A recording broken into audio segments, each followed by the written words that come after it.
Už manęs sandėliavimo paskirties pastatas, kurio bendrasis plotas beveik 8800 kvadratinių metrų, statyta 2 etapais šaltuoju metų sezonu.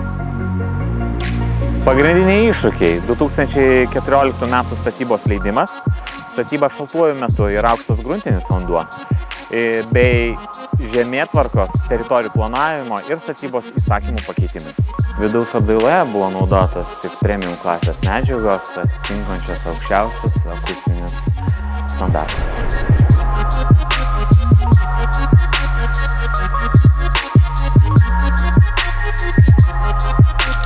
Tuo Techbalta neapsiribojo ir nuo patvirtinto biudžeto dar statytojų sutaupė apie 800 000 eurų arba 12%.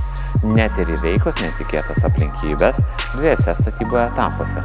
Pavyzdžiui, netinkamo grunto teko išvežti apie 24 000 kubinių metrų.